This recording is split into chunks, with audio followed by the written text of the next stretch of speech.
In the book of Romans, chapter 3, verse 20, we read, "Because by the works of the law no flesh will be justified in his sight.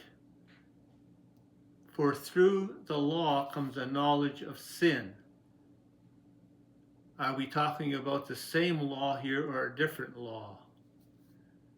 It is the Mosaic Law that teaches us what sin is, for that's the transgression of the law.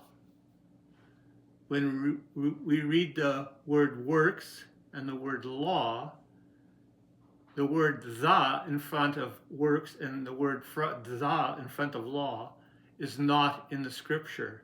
That was added, and this leads people to believe that it's referring to the Mosaic Law.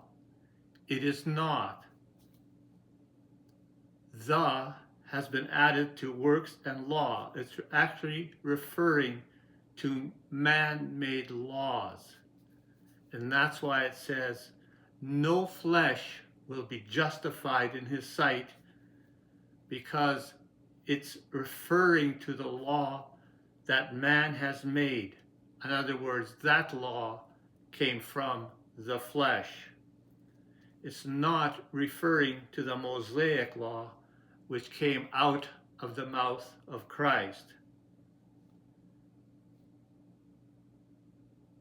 And that's why it says, for the law comes a knowledge of sin. That is the law that came out of his mouth, and that is the Mosaic Law. So in this verse, it's talking about two completely different laws, one from man and one from Christ. And people seem to think it's the same one.